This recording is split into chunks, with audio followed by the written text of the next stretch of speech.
Saat Bapak pendiri bangsa ini berpeluh untuk meraih kemerdekaan, hempaskan semua ego yang ada ketika keberagaman yang ada di negeri ini.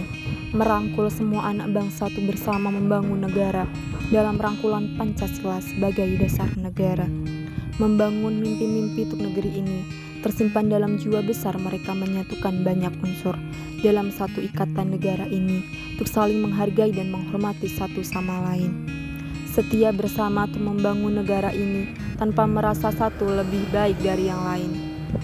Kini jiwa-jiwa sudah dikuasai ego, ingin merombak Pancasila sebagai pemersatu bangsa, sebagai ikatan yang dikaitkan dengan janji untuk membangun dalam keberagaman.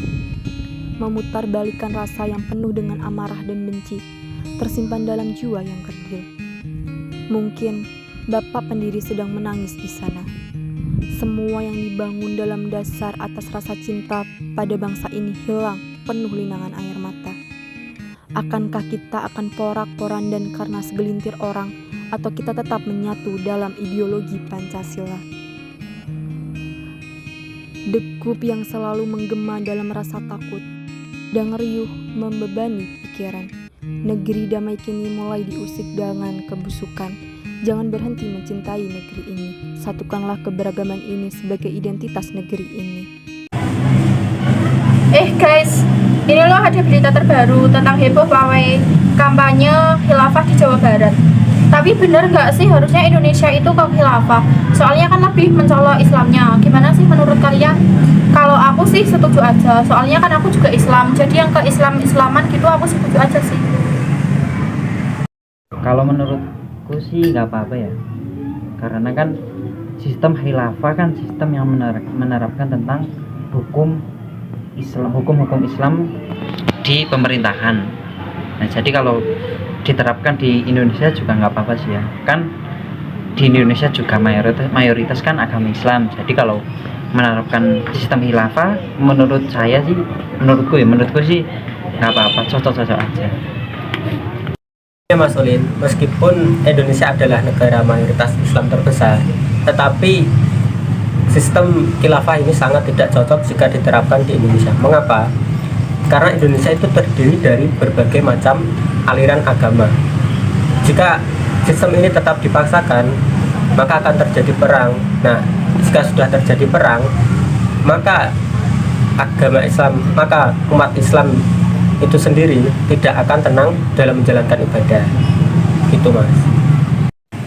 Aku juga setuju sama Mas Sigit sih. Soalnya kan di Indonesia sendiri kan banyak banget keyakinan, nggak cuma Islam, ada Hindu, Buddha, Kristen, masih banyak lagi kan. Ya walaupun mayoritas di Indonesia tuh Islam, tapi kan nggak sesuai sama sila pertama Pancasila, yaitu ketuhanan yang Maha Esa, ya kan? Aku sih setuju sama pendapat dari Desi sama Kak Sigit. Jadi negara kita kan negara yang banyak bangsanya, banyak agamanya. Jadi kalau misalkan ya negara kita dijadikan negara khilafah atau negara Islam, lalu bagaimana dengan negara yang lain, agama yang lainnya? Jadi gini ya, kan di Arab dulu juga sistem pemerintahannya kan khilafah. Nah sistemnya itu jadi dalam pemerintahannya itu sistemnya khilafah, yang memimpin itu orang Islam, tapi di dalamnya juga ada orang non Islam atau disebut juga kafir, tapi kafir yang tidak memusuhi Islam. Nah jadi gitu, jadi pemerintahannya orang Islam tapi di dalamnya juga ada orang non Islam. Nah itu semisal diterapkan juga di Indonesia. Di Indonesia kan mayoritas Islam dan juga ada selain Islam. Nah misal pemerintahan khilafah itu diterapkan juga di Indonesia, bagaimana? Gak bisa Mas, menurut saya. Dulu, sekarang itu negara kita tuh berpedoman pada Pancasila. Dan juga di Pancasila pada sila ketiga dijelaskan itu persatuan Indonesia. Jadi mau nggak mau kita harus bersatu antara agama Islam dengan agama lainnya. Jadi kalau misalkan negara kita dijadikan negara Islam atau negara khilafah, saya kurang setuju. Enggak Mas, maksud aku itu gini, kan di Indonesia kan mayoritas kan Islam ya. Terus kita ini kan juga Islam, jadi gimana caranya kita itu mau memerluaskan Islam gitu loh Mas, biar Islam itu lebih luas di negara kita sendiri, gitu maksud aku. Ya nggak bisa Melkan, soalnya udah jelas di sila pertama Pancasila tuh, yaitu ketuhanan yang Maha Esa. Karena di Indonesia kan tuh nggak cuma agama Islam, tapi ada Hindu, Buddha, Kristen, Katolik, masih banyak lagi kan.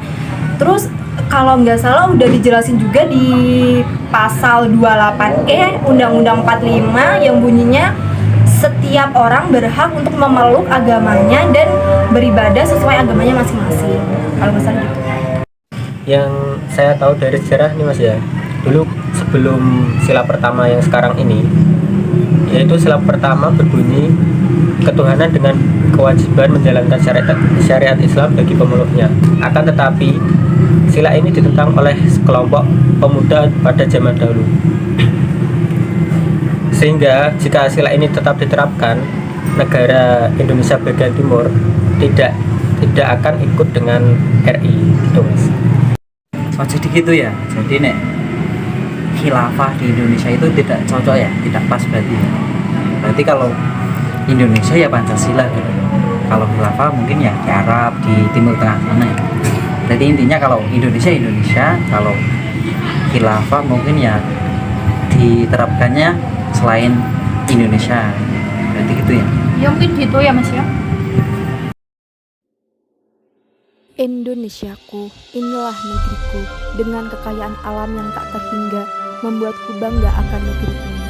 Dari Sabang sampai Merauke, beribu-ribu pulau, keindahan alam karya Sang Pencipta tergambar jelas di depan mata.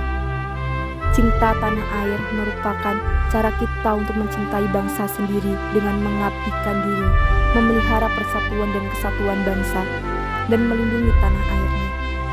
Kita sebagai warga negara harus memiliki perasaan cinta tanah air. Kita memiliki tanggung jawab yang besar dalam membangun negara.